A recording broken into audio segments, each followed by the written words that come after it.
Today we look at the life of Idi Amin Dada, who was one of the most brutal military dictators to wield power in post-independence Africa. Idi Amin came to power after he overthrew the elected government of Milton Obote and declared himself the president of Uganda. He went on to launch a ruthless 8-year regime in which an estimated 300,000 civilians were massacred. His expulsion of all Asian minorities in Uganda in 1972, as well as his military expenditures, brought about the country's economic decline, the impact of which lasted for decades. Idi Amin's reign of terror came to an end in 1979 as Ugandan and Tanzanian forces took control of the capital of Kampala, forcing Amin to flee. Amin, also known as the Butcher of Uganda, was never brought to book for his horrific crimes, and he lived out the remainder of his life in Saudi Arabia. In this episode, we look at Amin's rise to power, his reign of terror, as well as his eventual demise. If you're new to this channel, remember to subscribe and to click the notifications bell so that you don't miss out on any new uploads that come out every Monday and Friday. Also remember to like and share the video if you enjoy it. Idi Amin was born in the northwest parts of Uganda, near the borders of Sudan and the Congo. His exact birth date is unknown, but many historians believe that he was born around the year 1925. Amin's parents separated when he was very little, and he and his mother moved to the city. There in the city, Amin enrolled into a Muslim school, but he left shortly thereafter, only ever reaching the 4th grade. Having had little formal education, he joined the King's African Rifles of the British Colonial Army in 1946 as an assistant cook. There in the army, he quickly rose through the ranks and he served in the British action against the Mau Mau revolt in Kenya, which was from 1952 to 1956. Blessed with a towering physical stature, Amin was an impressive swimmer, rugby player and boxer. He won the Ugandan light heavyweight boxing championship in 1951 and held that title for 9 straight years. Idi Amin was one of the very few Ugandan soldiers who were elevated to officer rank before the Ugandan independence. After more than 70 years under British rule, Uganda gained its independence on October 9, 1962, and Milton Obote became the nation's first prime minister. Idi Amin and Milton Obote became close allies, with Amin helping Obote to expand the size and power of the Ugandan army. However, as time went on, the two men began to wrangle.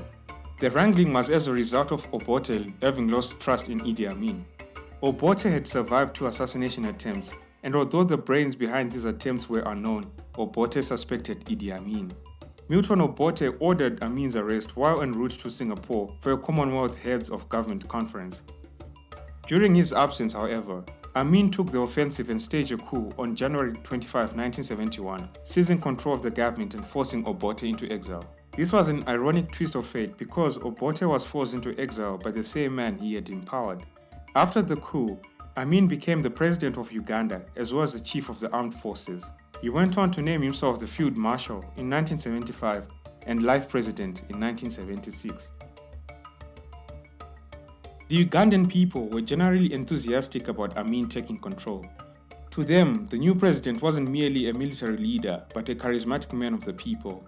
People danced in the streets in jubilation after Amin had taken control. Idi Amin wasted no opportunity to shake hands, pose for pictures, and dance the traditional dances with commoners. His informal personality made it seem like he really cared about the country. In the background, Idi Amin was busy creating his own killer squads. These were tasked with killing soldiers suspected to be loyal to Obote. The squads brutally murdered a total of about 6,000 soldiers from the Acholi, Langi, and other tribes, and this happened right in the barracks. These tribes were thought to be loyal to the ousted president, Milton Obote. Along the same lines, the Chief Justice, Benedicto Kiwanuka, who was also a former Prime Minister of Uganda, was arrested in his room at the court chambers and brutally killed by thugs in plain clothes. The Anglican Archbishop, Janani Luwum, was also killed in a simulated car crash in Kampala. Other leading figures were also terminated in similar brutal circumstances, including vice-chancellors of local universities. Idi Amin was also known for his abrupt changes of mood, from buffoonery to shrewdness, and from gentleness to tyranny. He came to be known as the Butcher of Uganda for his brutality, and it is believed that some 300,000 people were killed and countless others were tortured during his presidency. August 1972 would see Idi Amin ordering the expulsion of his country's Asian minority community, giving them 90 days to leave the country. Amin had accused them of disloyalty, non-integration, and commercial malpractice. Idi Amin defended the expulsion by arguing that he was giving Uganda back to the ethnic Ugandans. However, this move resulted in a collapse of the economy as manufacturing, agriculture, and commerce came to a screeching halt without the appropriate resources or people to support them. Many people attributed Amin's cruelty to dizzying effects of absolute power, while others believed that his reign coincided with late-stage syphilis, hence his somewhat erratic behavior. Amin's inability to deal with political matters in a civil manner was further highlighted in 1972 when he asked Israel for money and arms to help fight Tanzania. When Israel refused his request, he turned to the then Libyan leader Muammar Gaddafi, who promised to give him what he wanted. Amin would keep this grudge against the Israelis for some time to come.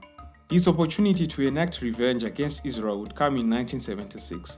This was when the Popular Front for the Liberation of Palestine hijacked an Air France flight from Israel to Paris on June 27 in that year.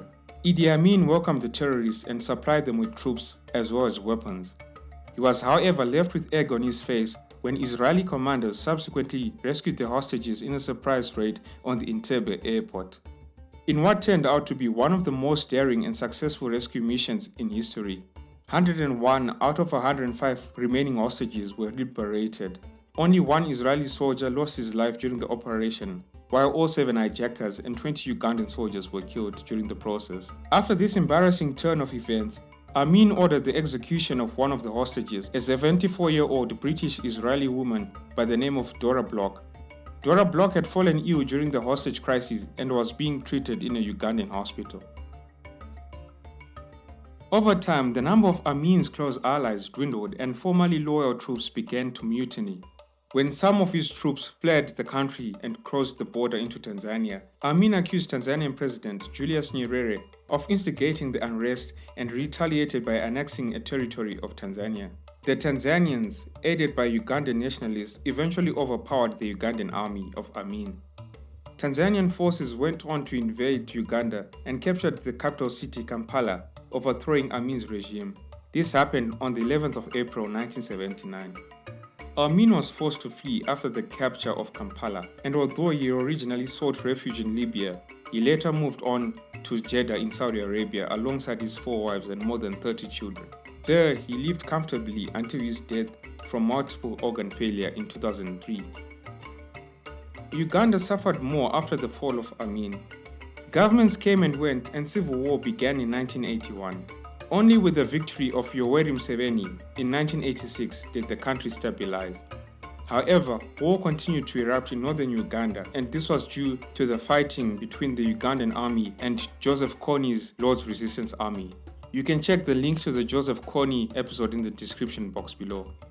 This has been today's episode of African Biographics.